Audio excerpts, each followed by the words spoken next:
Nous sommes engagés. Public. Bienvenue aux Engagés publics. Cette semaine, aux Engagés publics, on reçoit Alicia Despins. On fait une incursion dans le monde de la politique municipale. C'est une première aux Engagés publics.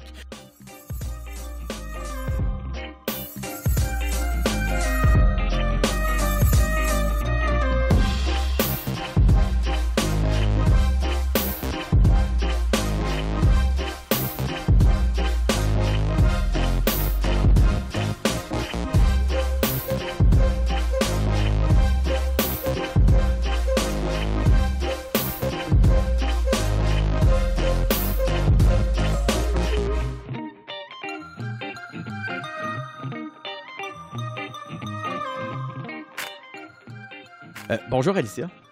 Bonjour. Alicia, merci premièrement d'avoir accepté notre invitation.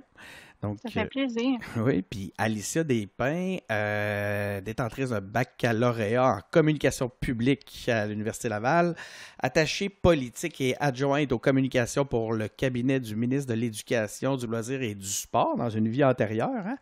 Oui. Tu as été aussi impliquée avec le ministre de la Famille, responsable de la région Gaspésie et de la Madeleine. C'est-tu le même? C'est le même ministre, c'est ça, à l'époque, c'était le même ministre. C'était Sébastien Proulx. Hein. Tu as travaillé avec Sébastien Proulx. Le 5 novembre 2017, tu es devenue à l'âge de 23 ans la plus jeune conseillère municipale de l'histoire de la Ville de Québec. Bravo. Oui, merci.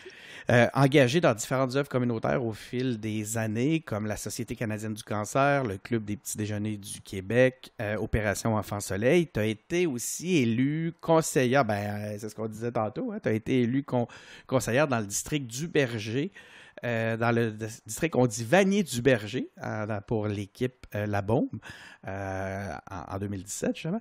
Et à titre de membre du comité exécutif de la Ville de Québec, tu es responsable des dossiers culture, technoculture et des grands événements culturels.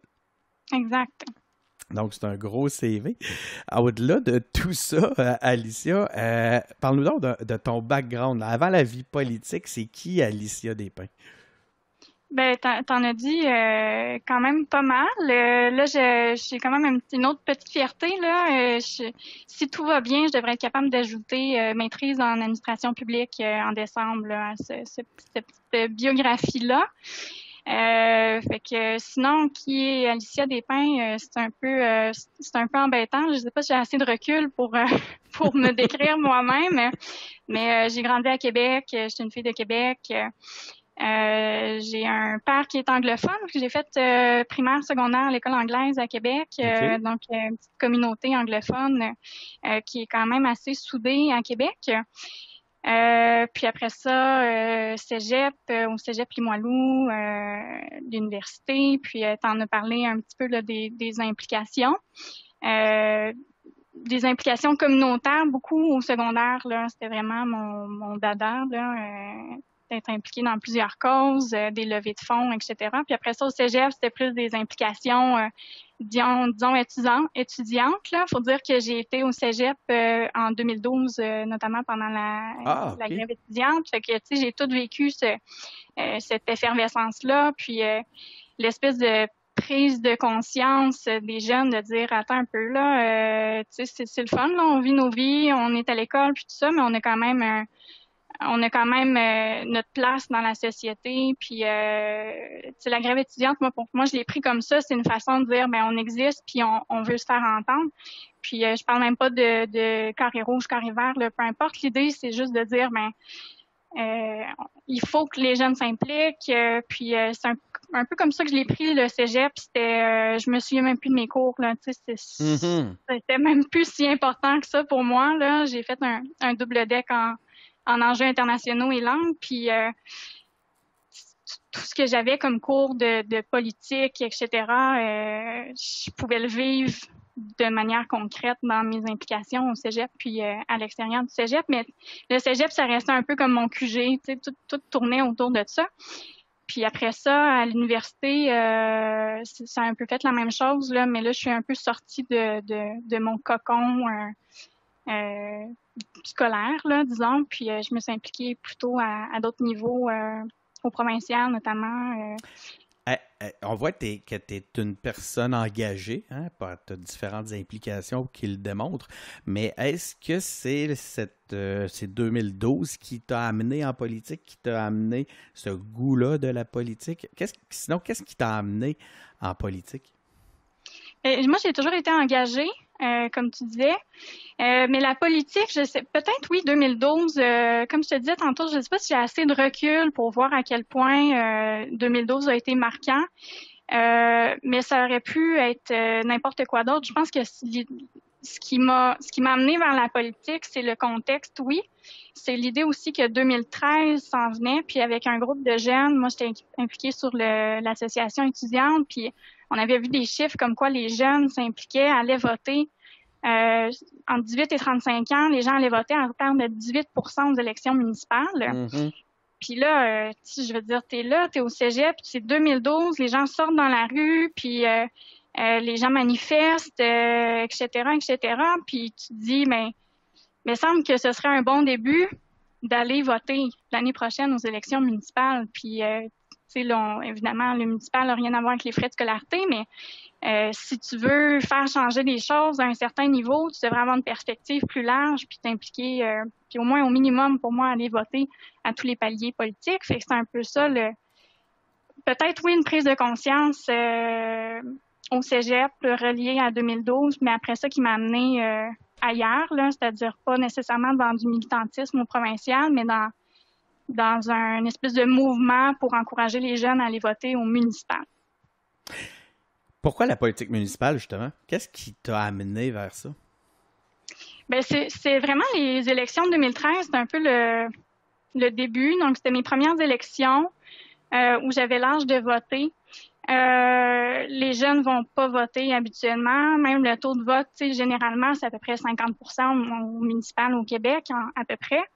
Puis pourtant, on dit souvent, c'est le palier qui est le plus proche des gens, c'est les problèmes du quotidien, c'est tout ce que tu vis à chaque jour. Tu marches sur un trottoir, tu prends l'autobus, etc. Tout ça, on prend tout ça pour acquis. Puis pourtant, c'est pour ça que je comprends pas pourquoi ça intéresse moins les gens, parce que prenons par exemple la gestion au quotidien de l'eau potable. Tu sais, si la gestion de l'eau potable était déficiente à Québec, c'est 1,5 million de personnes qui seraient affectées du jour au lendemain. Là, tu sais, ce serait vraiment une catastrophe. Fait qu'il y a quelque chose au municipal qui est dans tous les aspects de nos vies. Puis ça, moi, ça vient me chercher beaucoup parce que oui, au début, j'étais impliquée. Là, je suis élue. Puis ce qui vient avec les élections, c'est que tu sais jamais, là, tu sais, t'es élu pour 4 ans. Là, évidemment, on pense pas avoir d'élection d'ici l'année prochaine, mais habituellement, tu donnes un horizon de 4 ans, puis tu verras pour la suite. Puis je l'ai pas vécu, mais je trouverais ça difficile d'être dans une position provinciale ou fédérale de pas pouvoir accomplir des choses en dedans de ce délai-là. Alors qu'au municipal, une de mes promesses électorales, c'était de bâtir une piscine publique extérieure dans Vanier, qui est un quartier qui est plutôt défavorisé, les gens n'ont pas de piscine dans leur cours, il n'y a pas beaucoup d'arbres, il fait chaud. Puis on l'a inauguré là, il y a un mois à peine. Hein. Fait que ça a pris 3 ans, financer la piscine et la faire construire, plus l'ouverture, puis tout ça malgré la COVID, puis le chantier, etc. Fait que c'est juste un exemple comme ça, mais tu sais, c'est tellement dans le concret, c'est le fun de voir les choses avancer quand même assez rapidement. Donc, un impact direct sur la vie des gens, des choses très concrètes, c'est l'élément que t'aimes de la politique municipale. Ben oui, ça c'est l'élément numéro 1 que je me disais en premier là. Tu sais, quand je m'impliquais, c'était vraiment ça qui m'allumait. Puis je disais ok, je m'en vais là-dedans, ça va être pour régler des problèmes au jour le jour, des vrais problèmes de gens. Puis après ça, une fois que tu es là-dedans, puis comme responsable de la culture, puis même comme conseillère municipale, quand je regarde mon quartier de Vanier-du-Berger, tu te dis, ben, finalement, il y a plein de choses que je peux faire maintenant qui auront peut-être pas un impact tout de suite sur la vie des gens, mais dans un horizon à plus long terme, sur 10, 20, 30, 50 ans. Puis le fait d'être jeune, là, je pense que ça m'a vraiment un autre point de vue complètement là, qu'on a sur la politique municipale. Qu'est-ce que les gens te disent, justement, à propos de ton âge? Parce que ça doit être un sujet qui revient souvent. Tu as vu, moi, dès mon intro, c'est un des éléments que j'ai souligné. Pour toi même, puis on aura l'occasion d'en reparler, j'aimerais vraiment qu'on y revienne. Le dossier, justement, de l'implication, de l'engagement chez les jeunes, ça a l'air d'être au cœur de ton implication. Mais là, je serais curieux de savoir, les gens, quand ils viennent vers toi, est-ce qu'ils te parlent du fait que tu es si jeune? Oui, ça dépend qui. Je te dirais qu'il y a une certaine génération qui peut-être est plutôt surpris. J'ai pas vécu beaucoup d'événements, disons, tu sais, qui sont tannants, là. Négatif. J'ai juste, mettons, une belle liste d'anecdotes savoureuses là, sur mon âge. J'ai déjà été refusée l'entrée d'un cocktail parce qu'on m'a dit, ben, vous savez, madame, c'est juste pour les bénévoles de 25 ans et plus. Ouais, c'est moi qui donne les prix ce soir. Puis ça a vraiment été difficile pour moi de rentrer là. Tu sais. Fait que j'ai déjà été cartée aussi dans un cocktail dans une bibliothèque. Il y avait un cocktail littéraire, puis on m'a carté à l'entrée. Puis je suis responsable des bibliothèques. Tu sais. Fait qu'il y a toutes sortes de petites anecdotes comme ça, mais je le vis bien. Je pense qu'on a aussi une ville où c'est tu sais, ben, en fait, je pense que c'est l'époque. Tu sais, on est en 2020, puis on en voit de plus en plus des jeunes. Fait que je pense que les gens font moins la surprise. Je te dirais que la plus grande surprise que les gens ont, c'est les maires puis les ministres qui viennent d'étrangers. Donc, quand ils arrivent, puis ils viennent rencontrer la responsable de la culture, la responsable des grands événements. Puis là, j'arrive dans la salle. Des fois, ils font un petit saut, là, puis je me présente, puis au début, ils savaient pas, tu sais, ils étaient pas certains que c'était moi. Fait que... Est-ce que tu as l'impression de vivre un écart de crédibilité à cause de ton jeune âge? Autrement dit, as-tu une côte à remonter à cause de, justement, des perceptions, des préjugés, puis un peu les surprises que ça provoque? Mais au début, je me disais ça, puis j'étais comme prête à me dire, OK, tu sais, faut que tu fasses tout pour justement prouver que c'est pas parce que t'es jeune, puis une jeune femme en plus que les dossiers t'es pas capable de les gérer ou peu importe. Fait que oui, peut-être ou un peu le syndrome de l'imposteur qui embarque, puis tu te dis je suis jeune, tu sais, je peux-tu vraiment être responsable de tout ça? Mais je te dirais que ça a tellement c'est tellement parti vite parce qu'aussitôt que je suis rentrée dans l'équipe, on est quand même plusieurs jeunes dans l'équipe. Puis Monsieur le maire est très il dit souvent qu'il est conservateur puis qu'il veut avoir des jeunes autour de lui. Mais pourtant, tu sais, juste le fait d'avoir des jeunes dans son équipe, ça montre à quel point il est progressif dans ce sens-là. Fait que au début, j'avais ça en tête, puis on dirait que le contexte, puis le fait que les employés, tu sais, j'ai des directeurs qui ont des enfants de mon âge ou qui ont des enfants plus vieux, ils ont tellement été professionnels tout le temps. Il y en a qui refusent encore de me tutoyer. Tu sais, c'est tout ce contexte-là. Puis quand je rentre à l'hôtel de ville, je rentre en rencontre, j'oublie mon âge. Tu sais, je le considère plus. Mais il m'arrive une fois de temps en temps, pendant la rencontre, comme d'avoir un flash, puis de me voir de l'extérieur, comme du point de vue de la personne à qui je parle, qui est, disons, un consul ou un ministre ou un délégué, puis dire, OK, c'est quoi sa perception? Tu sais, je sais pas si lui, peut-être, moi, je le vois plus, je le ressens plus, cet écart-là ou cette perception peut-être de manque de crédibilité. Puis une chance, puis je pense que ça m'aide dans mon travail. C'est peut-être parce qu'il n'est pas là, justement. Là. C'est peut-être parce que finalement, tu n'es peut-être pas tant que ça confronté aux préjugés des autres. Peut-être que finalement, les gens ne focalisent pas là-dessus et sont en mesure de se focaliser sur la fonction, sur ton rôle que tu occupes. Tu sais. Ben peut-être. Puis tu sais, on est dans une autre époque, puis les choses avancent. Je suis pas la seule jeune femme en politique au Québec. Certainement pas dans le monde. Fait que je sais pas, peut-être que c'est des idées qu'on garde alors que rendu où on est, peut-être qu'on devrait laisser ça tomber. Tu sais, les jeunes aujourd'hui, là, moi j'ai fini mon bac à l'université. J'ai fait mon bac en 3 ans. Puis quand je suis sortie de mon bac, j'avais déjà 3 ans d'expérience concrète là, à temps plein, là, dont 1,5 dans un cabinet de ministre. Souvent, je dis, tu sais, les jeunes, c'est le fun, faut qu'on s'implique, tout ça, parce qu'on a un point de vue, c'est notre futur. Puis en même temps, on a des compétences. Tu sais, on l'oublie des fois, là. Tout va tellement vite que à 23 ans, tu peux avoir un bac, 4 ans d'expérience, puis être élu, tu sais, puis avoir un CV garni, là, parce Moi, que là, tout est possible. un élément qui me frappe au contact des jeunes aujourd'hui, c'est leur compétence. Tu sais, on parle beaucoup de transformation numérique, puis c'est la situation de la COVID nous a amené dans une accélération de la nécessité de se transformer. Et une des forces de la jeunesse qui est née dans le numérique, c'est cette compréhension-là du principe numérique, sa capacité, sa conscience de ces traces numériques, sa capacité à se mettre en scène au point de vue des communications numériques, etc. Ça, c'est des choses que, pour les vieux comme moi, c'était pas... il a fallu qu'on l'acquiert, tu sais.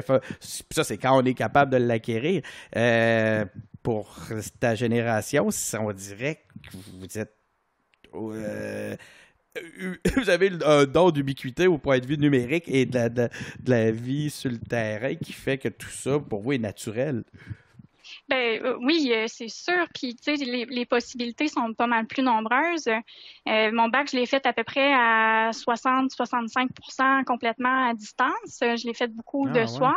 je savais Mais là, pas. ma maîtrise à l'ENAP, j'ai au moins 80% à distance. Puis là, je pense qu'à l'automne, ça va être 100% à distance parce que en raison de la COVID, là, ça a avancé pas mal plus. Puis tu vis ça très Mais bien. mais je vis ça très bien, puis là, ben, c'est juste une question de débrouillardise, puis Ouais. d'efficacité, puis d'être capable de naviguer à travers tout ça, puis d'être assez discipliné pour dire, bon, ben le soir, j'étudie, puis le jour, je travaille.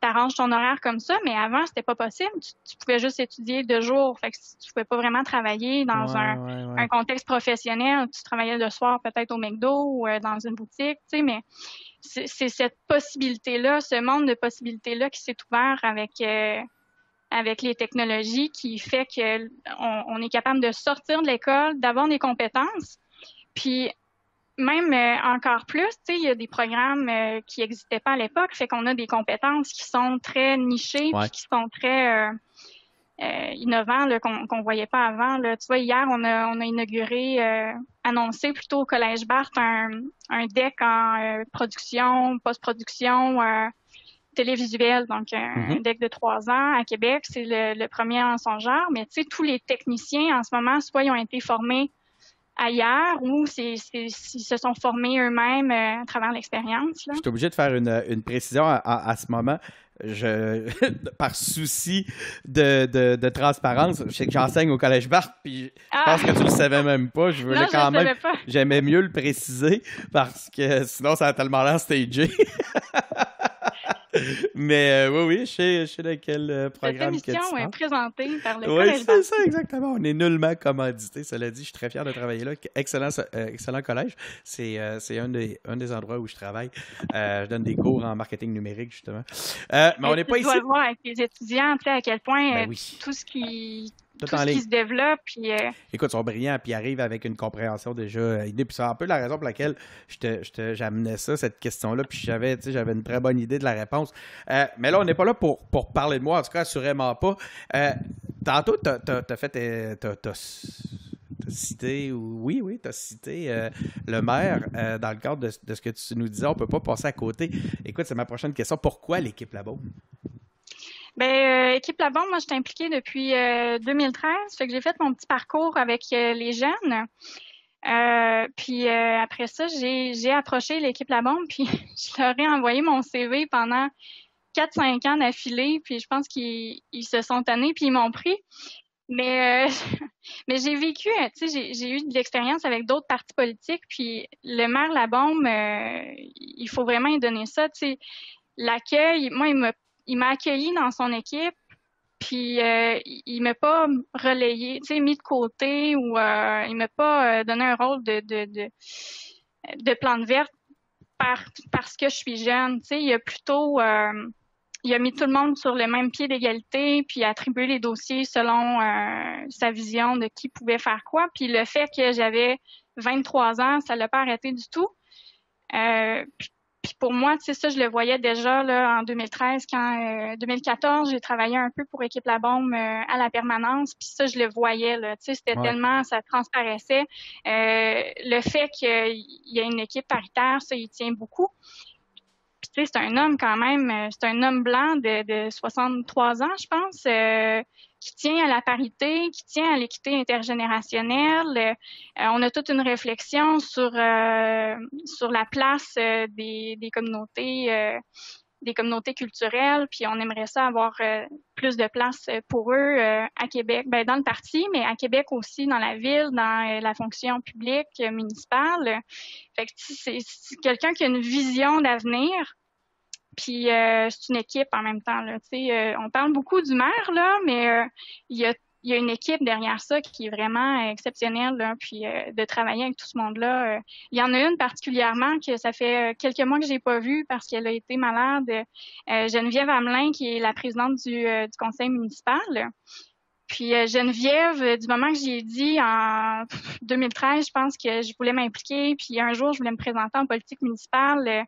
On est allé prendre un café ensemble une fois par année. Puis j'y parlais de mes projets, puis elle me donnait des conseils, puis tout ça. Donc c'est vraiment là, c'est tellement du beau monde. Puis c'est ça qui m'a amené vers cette équipe-là. Donc, conseillère dans le district Vanier-du-Berger, qui sont les électeurs de ton... on dit un district. Donc, qui sont qui sont les électeurs de ton district? Qu'est-ce que tu as appris sur eux? Qu'est-ce que tu as appris à leur contact? Moi, je suis chanceuse parce que j'habite... ces deux quartiers. Il faut savoir que c'est deux quartiers. C'est le produit d'une révision de la carte électorale, en fait, parce que Vanier était tout seul dans son district avant, puis Duberger était avec les Saules. Duberger, les Saules est souvent associés ensemble. Puis là, il y a eu une redéfinition de la carte. Donc maintenant, c'est Vanier-Duberger. Le problème, c'est que Vanier, c'est vraiment un quartier en soi. Puis Duberger, c'est également un quartier en soi. Okay. Il n'y a pas beaucoup de contacts, de transit entre les deux quartiers, là. Tu sais, c'est pas comme Saint-Roch et Saint-Sauveur qui sont poreux un peu. Vanier, c'est un quartier qui c'est très hétéroclite là. Tu sais, il y a beaucoup de gens qui habitent le quartier depuis 50 ans, qui ont élevé leurs enfants là, puis qui y vivent encore. Il y a de plus en plus de jeunes familles, surtout immigrantes, beaucoup de réfugiés. Puis il y a un nouveau phénomène de petites familles qui déménagent de Limoilou. Puis je pense qu'à l'avenir, ça va devenir un peu une prolongation de Limoilou qui s'installe là pour la quiétude parce que c'est un quartier qui est quand même, c'est un quartier résidentiel qui est très tranquille. Il y a de l'espace. Il y a une vie de quartier. Oui, il y a une vie de quartier qui est vraiment agréable. Puis c'est l'esprit de communauté. Je pense qu'à Québec, ce quartier-là, c'est probablement celui qui ressemble encore le plus à ce qu'il était avant les fusions, c'est-à-dire Ville-Vanier. Puis moi, on m'a souvent appelée mairesse de Vanier. Tu sais, j'ai des gens qui ils savent, mais on dirait que c'est pas encore acquis. Tu sais, Vanier, c'est tellement unique. Puis c'était une ville tellement tissée serrée. C'est vraiment une communauté. Puis Duberger, il y a de plus en plus d'immigrants dans Duberger. Ça reste encore beaucoup des maisons avec des gens qui ont aussi élevé leurs enfants là et qui y habitent encore, ou des enfants qui ont acheté la maison de leurs parents et là qui élèvent leur propre famille. Donc c'est surtout des maisons. Puis la grande différence avec Vanier, parce que ça reste quand même un quartier qui est très tissé serré aussi, communauté, les voisins se parlent, il y a beaucoup d'activités, puis il y a quand même un gros centre social communautaire qui est le centre communautaire, la bibliothèque et la place publique, là, donc les gens se rassemblent là. Mais il y a des arbres, c'est tellement le fun, là, quand on se promène dans Duberger à pied, là, il y a des arbres, des grands arbres matures, puis tu sais, tout est comme tranquille. On dirait que ça amène quelque chose au quartier que t'as pas ailleurs. Une rivière qui passe. Ouais, ben tu sais, t'as quasiment l'impression d'être en vraie banlieue, entre parenthèses, là. Des fois, même un peu tellement proche du centre-ville, là. Ouais, des fois, même un peu en nature, hein. à la nature à cause Ben, justement? quasiment, oui. Ben oui, ben, il y a un grand parc, le parc des Saules, qui est énorme, puis tu peux te promener là-dedans une journée complète, aller à la maison O'Neill. Fait que c'est vraiment un beau quartier pour ça. Puis, mais Vanier, je pense qu'on va y arriver un jour, là. C'est difficile, là, pour les arbres, là. Ouais, Je pense que c'est on un des dirait souvent points. des îlots de chaleur à Vanier.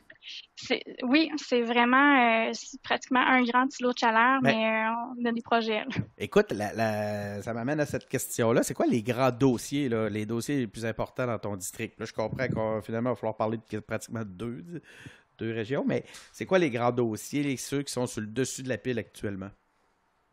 Euh, Sur le dessus de la pile, là, mon gros dos, parce que maintenant la piscine est réglée. Fait que ça, c'est fait. Fait que là, je passe à autre chose. Un de mes gros dossiers, c'est la ruelle de Vanier. On a juste une ruelle qui est publique, en fait, parce que la plupart des autres ruelles de Vanier sont comme devenues des stationnements avec le temps, puis ils ont été cédés aux propriétaires. Mais on a une ruelle qui est dans le secteur Claude-Martin qu'on appelle, donc qui est entre le parc, le centre d'Air-la-Chapelle, puis un genre de micro-quartier de blocs. Il y a beaucoup de logements à loyer modique, il y a beaucoup de familles, beaucoup de réfugiés, beaucoup de familles nombreuses aussi. Puis comme on disait tantôt, il n'y a pas beaucoup d'arbres dans le secteur. Il fait chaud. Ils sont quand même assez loin de la piscine publique parce qu'il n'y avait pas d'espace là, pour la faire plus proche de ce coin-là. Puis cette ruelle-là, elle devient, tu sais, c'est pas un lieu de transit, les voitures passent pas, fait qu'elle devient quasiment un grand terrain de jeu. L'année passée, il y a des organismes communautaires qui ont installé des bacs avec des fruits, des légumes, etc. Puis les citoyens s'en sont occupés, puis ils ont décoré leur ruelle. S'approprient leur, Ouais, leur rue. puis c'est nouveau parce que dans Limoilou, bon, il y a les ruelles de Limoilou, fait qu'il y a une tradition d'occuper sa ruelle, puis d'en prendre soin, puis de la décorer. Fait que celle-là, j'ai le projet de la réaménager complètement pour en faire une ruelle verte, une ruelle qui est habitée par tous les gens du secteur, puis que ça devienne vraiment un peu le cœur de ce micro-quartier-là. Je l'appelle un micro-quartier parce que à Vanier, il y a le sud de la Traque, il y a le nord de la Traque, puis il y a de l'autre bord de Pierre-Bertrand. C'est comme trois quartiers qui sont... Qui est Un industriel. quartier qui est séparé en trois, puis il y a le parc industriel qui est en haut. Donc, disons, en quatre, là, Vanier est séparé par Bocage ou Chabot, là, puis par Pierre-Bertrand de l'autre côté. Puis du côté du Verger, y a-tu un dossier qui se démarque plus qu'un autre? Non, du côté du Berger, ça va bien. Ce qui s'est fait dans les dernières années, c'est la bibliothèque, la rénovation. Mais comme il y a beaucoup de verdure, puis que ça va relativement bien, le seul gros dossier, c'est le transport. Ça va être la desserte des autobus.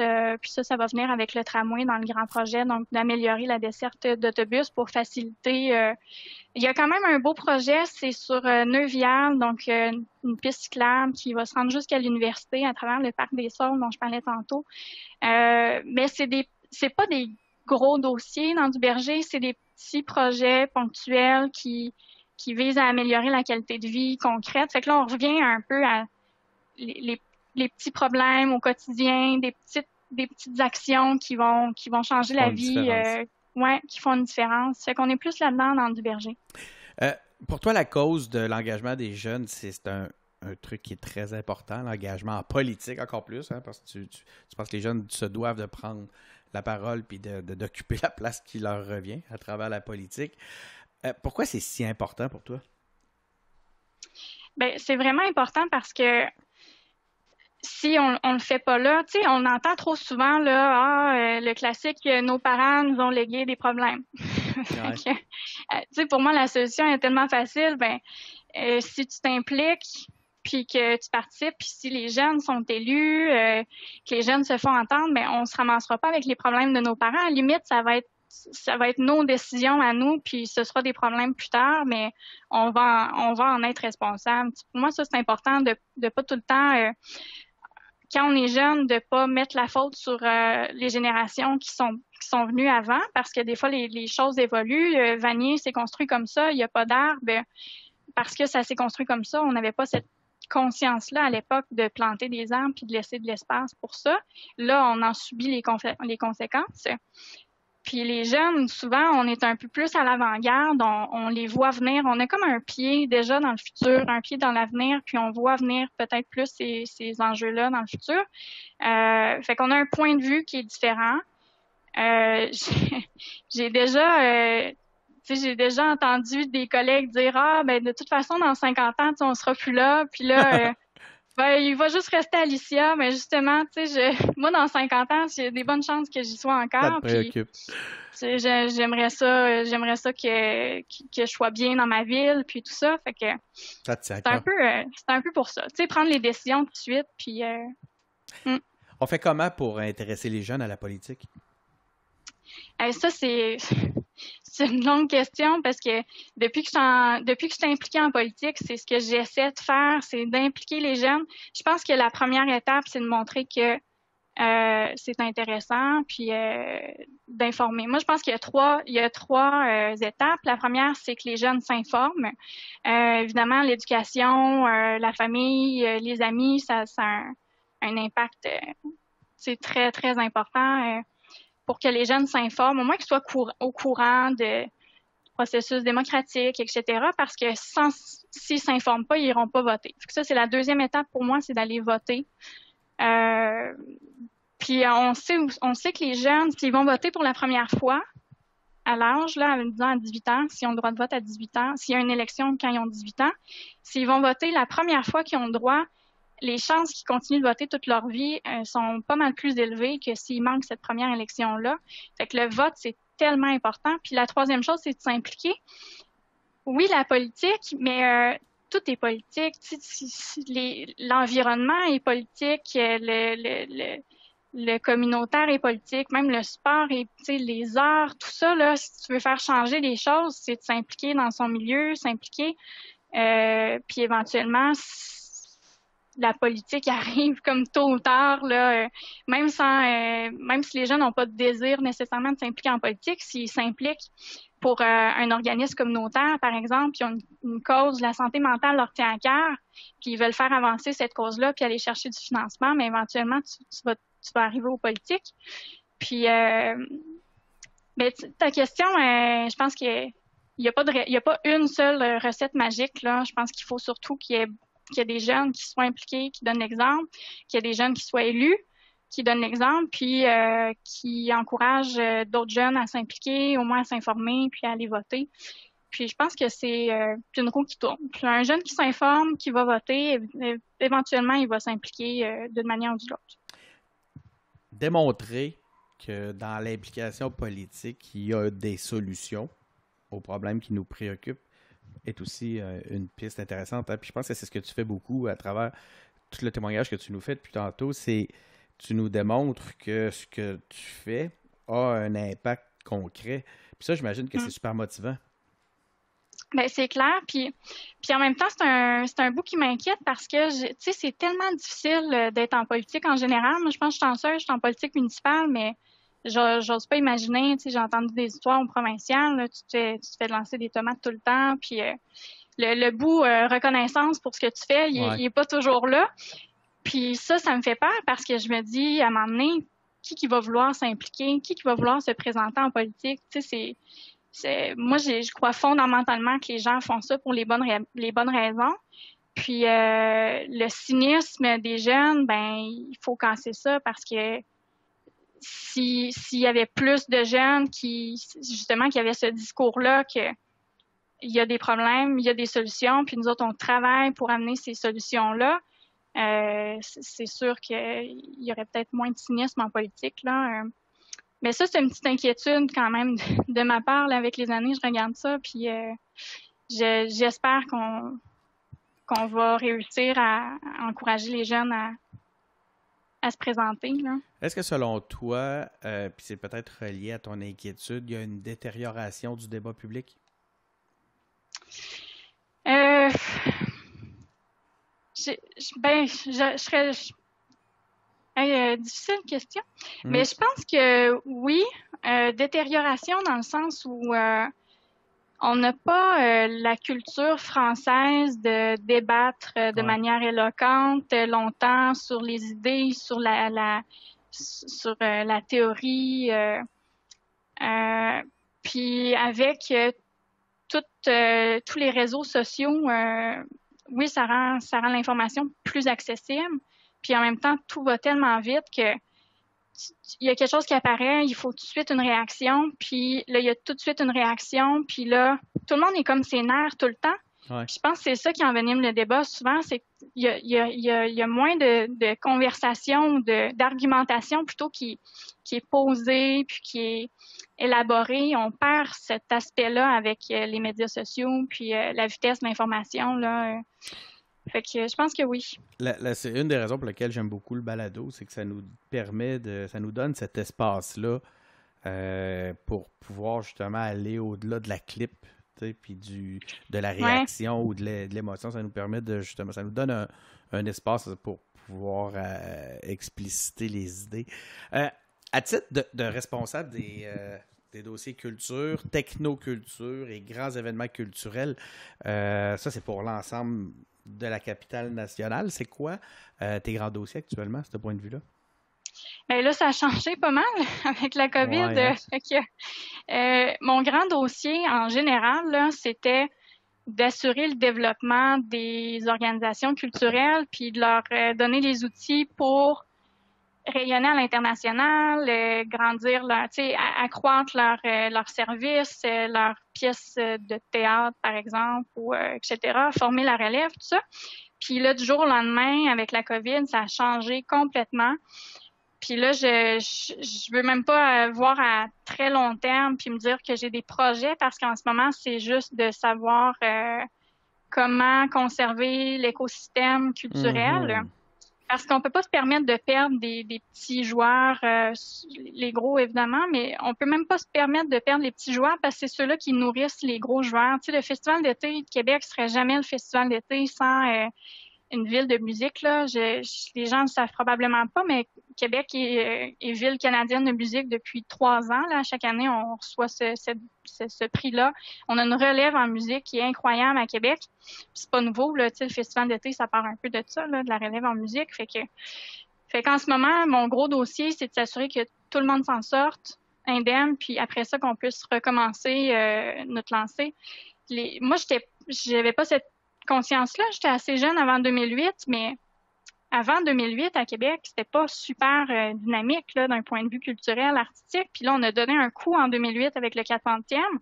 Puis entre 2008 et 2019, on a continué de développer ça, puis de donner des leviers aux organismes culturels. Puis là, j'ai eu des petits moments là pendant la COVID où je me disais, j'espère que tout ce qu'on a fait pendant 11 ans, ça s'écroulera pas, ça ne s'écroulera pas.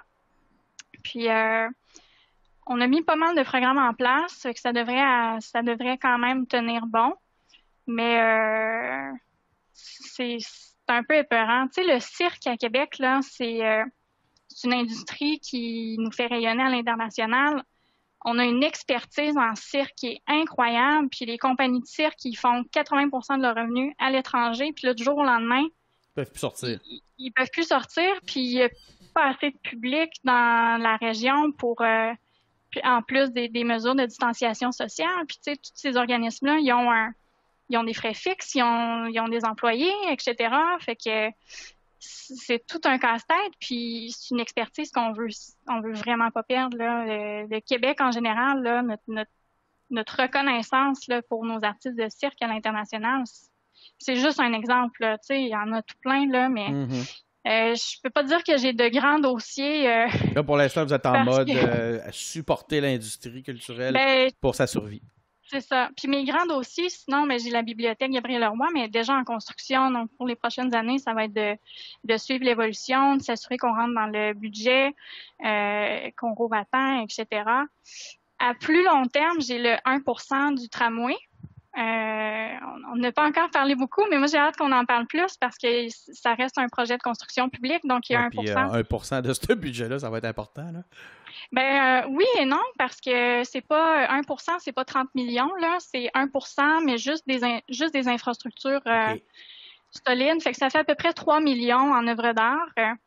Mais quand même, là, tu sais, avoir un budget comme ça, t'essaies d'en faire quelque chose qui est marquant, puis qui va faire, qui va être différent, puis que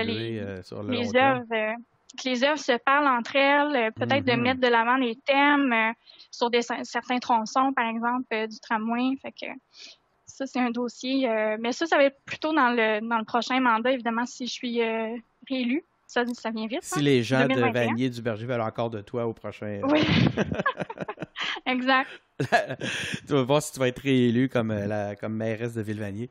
En terminant l'entrevue, Alicia, j'aimerais savoir, as-tu un message, as-tu un truc que tu aimerais dire aux élus, aux jeunes? Y a-tu quelque chose un message que tu aimerais nous laisser en terminant?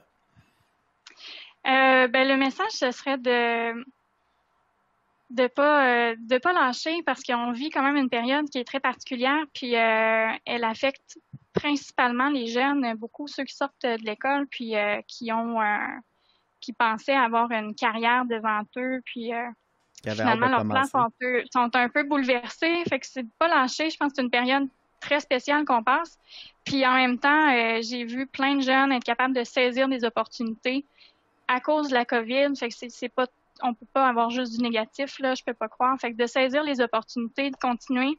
Puis je pense qu'on est comme en train de créer une génération un super-héros là, qui va être capable de tout faire là, après avoir été sorti de ces crises-là. Puis en tout cas, je le dis souvent, mais j'espère qu'il y en a plusieurs là-dedans qui vont vouloir s'engager puis s'impliquer puis éventuellement se présenter en politique.